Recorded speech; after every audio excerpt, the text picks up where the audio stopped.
நேத்து நைட்டு ஃபுல்லா நான் தூங்கவே இல்ல.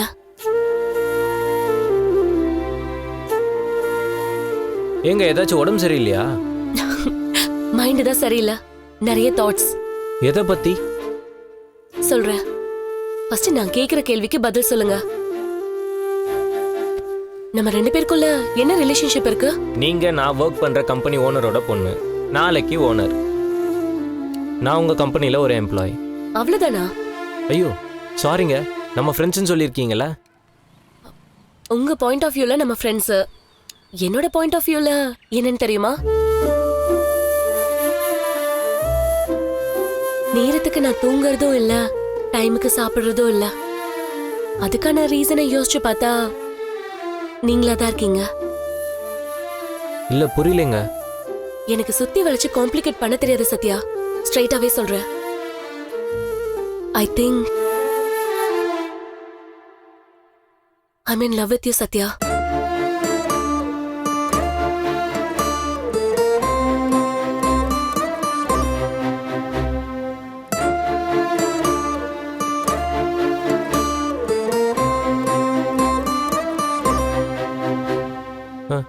இல்ல என்ன என்ன சொல்றீங்க? எஸ், நான் உங்களை லவ் பண்றேன். என்னங்க திடீர்னு இப்படி? ரீசன் கேட்டா எனக்கு தெரியல.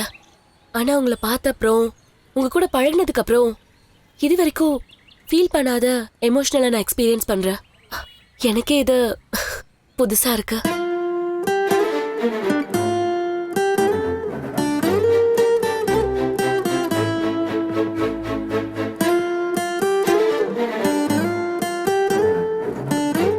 யா, இதுக்கெல்லாம் என்ன ரீசன் யோசிக்கிறப்ப இந்த எமோஷனலுக்கு லவ் தான் கரெக்டான டேகா மேட்ச் ஆகுதா?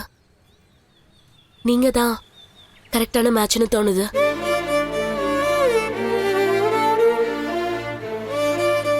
சத்யா, நம்ம மேரேஜ் பண்ணிக்கலாமா? சடனா வந்து இந்த மாதிரி கேட்டிங்கன்னா?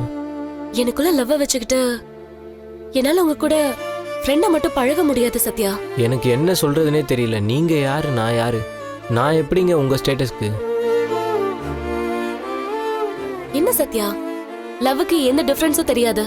சொல்ல போனா நமக்குள்ளேயே எந்த டிஃபரன்ஸும் கிடையாது. நீங்க சொல்ற ஸ்டேட்டஸ்லாம் என்னோட பேரண்ட்ஸோடது.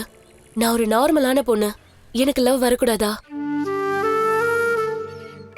இல்லங்க, இது எப்படிங்க பாசிபிள் ஆகும்? அது எல்லாம் உங்க பதில்ல தான் இருக்கு. என்ன பதில் சொல்றதுன்னு தெரியல, ஒரு மாதிரி படபடப்பா இருக்கு. ஏன்? என்கிட்ட யாரும் இப்படிலாம் பேசினது இல்ல. அதுவும் நீங்க இப்படி சொல்வீங்க நான் கொஞ்சம் கூட எதிர்பார்க்கல. உங்களோட இன்னசென்ஸ் கூட உங்களை லவ் பண்றதுக்கு ஒரு ரீசன் தான். நான் கேட்டதுக்கு நீங்க இன்னும் பதில் சொல்லவே இல்ல. நம்ம மேரேஜ் பண்ணிக்கலாமா? அது நோ சொல்ல மாட்டீங்கன்னு நம்புறேன். இல்லைங்க, கொஞ்சம் டைம் கொடுங்க, நான் யோசிச்சு பார்த்து சொல்றேன். ஷூர், ஆனா ரொம்ப டைம் எடுத்துக்காதீங்க. பாசிட்டிவான ஆன்சரை நான் எக்ஸ்பெக்ட் பண்றேன். நான் லவ் சொன்ன அப்புறம் அந்த பாயிண்ட் ஆஃப் வியூல யோசிச்சு பாருங்க, உங்களுக்கும் என்ன பிடிக்கலாம்.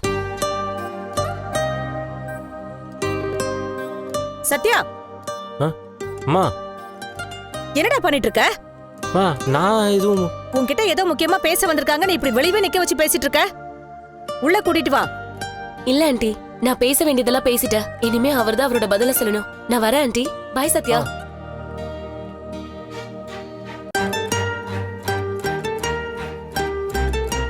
ஏய், என்னடா ஏதோ பதில் சொல்லணும்னு சொல்றா?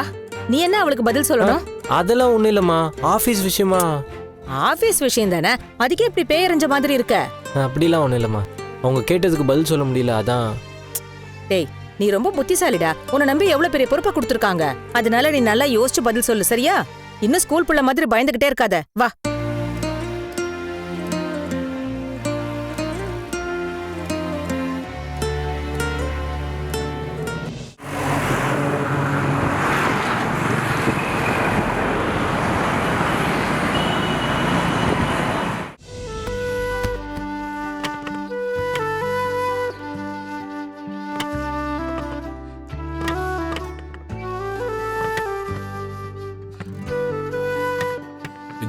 ஏங்க, இது பண்ணிதான் ஆகணுமா? கண்டிப்பா மனோஜ் ரூமை மாத்தணுமா? அதான் ஏற்கனவே முடிவு பண்ணியாச்சல்ல, அப்புறம் என்ன? எங்க மனோஜ் படிச்சவன் தொழிலதிபரா இருக்கான். அவனை போய் ஹால்ல அவனை ஏத்தி விடுறதே நீதான். தொழில் பண்றேன்னு ஊரை சுத்தி கடை வாங்கி வச்சிருக்கான். அதெல்லாம் அவன் சரி பண்ணிடுவாங்க. அவனுக்கு தனியா ரூம் இல்லைன்னா எப்படிங்க? பேசி முடிச்ச விஷயத்தை திரும்ப திரும்ப பேசிட்டு இருக்காதே. ஏங்க அவனும் படிச்சு பெரிய வேலை பார்த்துருந்தான்னா ஒரு கௌரவம் இருக்கும்ல. ஒரு ஆபீஸ்க்கு போனா படிச்சிருக்கான்னு தனியா ரூம் கொடுப்பாங்க. மொத்த மாதிரி படிக்காதவங்க கூட்டத்தோட கூட்டமா இருந்துட்டு போவாங்க. இத பாரு பா, இங்க பாருப்பா, அப்படியே கையெல்லாம் புல்ல இருக்குது. அம்மா என்ன பத்தி எவ்வளவு பெருமையா பேசுறாங்க பாத்தியாப்பா?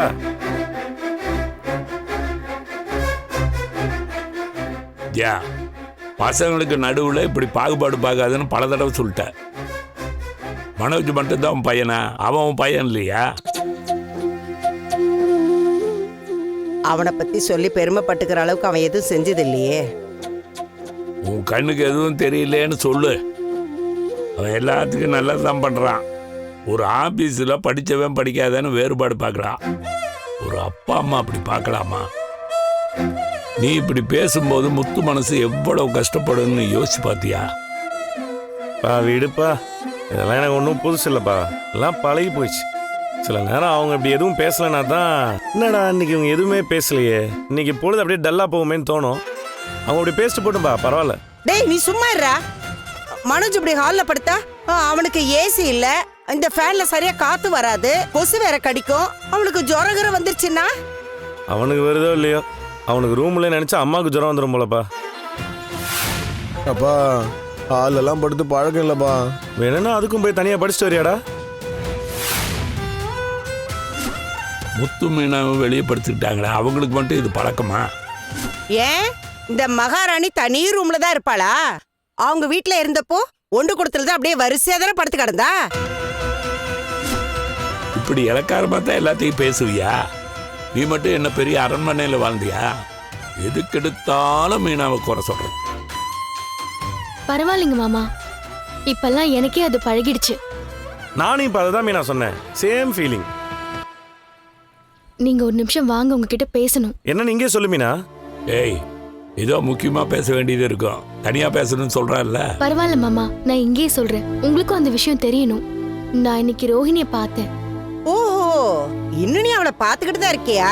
ரெண்டு பேரும் சேர்ந்து ஏதாவது திட்டம் போடுறீங்களா? ஏ, அவ சொல்ல வந்தது சொல்ல விடு. நானும் அவகிட்ட போகல மாமா. ஸ்ருதி ஹோட்டலுக்கு போயிருந்தேன், அப்பா அவ அங்க வந்திருந்தா. ஓ, அப்ப 3 பேரும் சேர்ந்துட்டீங்க. எனக்கு தெரியாம இதெல்லாம் வேற நடக்குதா? மா, இந்த டிவி விளம்பரத்தில் வர மாதிரி ஊடல் வந்துட்டு இருக்காங்கம்மா, அவளை சொல்ல விடுங்கம்மா. நீ சொல்லு மீனா. கிருஷிக்கு உடம்பு சரியில்லையாங்க. அப்படியா, என்னாச்சு? டேய் அவனுக்கு என்னடா, நமக்கு என்னடா? டேய், பார்லர் மேல கோத்த காட்டலாம்டா, பாவம் சின்ன பையன் என்ன பண்ணுவான்? நீ சொல்லு மீனா, என்னாச்சு? 2 நாளா ஒரே ஜுரமா இருக்காங்க. ஜுரம் குறையவே இல்லையா. நம்ம 2 பேரை சொல்லி முனகிக்கிட்டே இருக்கானா. உங்க பேரையா? உங்க பேர் என்ன ஸ்ரீராம ஜெயமா சொல்லிக்கிட்டே இருக்கிறதுக்கு? திருவிஜயா, அம்மா ஆஸ்பத்திரிக்கு அவனை கூட்டிட்டு போலியா? மாத்திரை மருந்தெல்லாம் கொடுத்து பார்த்தாங்களா மாமா, ஆனா இன்னும் சரியாகலையா. எங்க பேரை சொல்லிட்டே இருக்கானா. எங்களை பார்க்கணும்னு ரொம்ப ஆசைப்படுறானா.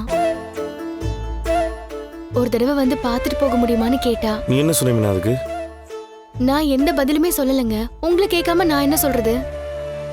இதுல சொல்றதுக்கு என்னடி இருக்கு? உன் வேலை என்ன? பூ கட்டுறது தானே. பூவை கட்டினமா வீட்டுல வேலை செஞ்சமான்னு இரு. எவ்வளவு பெத்த பிள்ளைய நீ எதுக்கடி போய் பார்க்கணும்? கிருஷ்ணன் நினைச்சா ரொம்ப பாவமா இருக்குங்க. ஏய், அவனுக்கு பாவம் பார்க்க நீ யாருடி? அவனுக்கு என்ன ஆனா உனக்கு என்ன? இத பாரு, அந்த பார்லர்காரி இருக்கிற பக்கம் நீ போகவும் கூடாது, பேசவும் கூடாது. மா, அவ காரணம் இல்லாம எதையும் பண்ண மாட்டா. அவ வேற ஏதோ பிளான் பண்றதுனால தான் இவங்க 2 பேரையும் வர வைக்க பாக்குறா. பா, நீ என்னப்பா சொல்ற? டேய், அதான் நான் சொல்லிட்டேன்ல. ஏய், என்னமோ நீங்க பெத்த புள்ள மாதிரி அப்படியே பாசம் பொங்குது உங்களுக்கு. அந்த குட்டி சாத்தா இங்க இருந்த வரைக்கும் அவ ஆத்தாக்காரி மாதிரியே அதுவும் பொய் சொல்லிட்டே இருந்துச்சு. அவனை பார்க்க நீங்க யாரும் போக வேண்டாம்.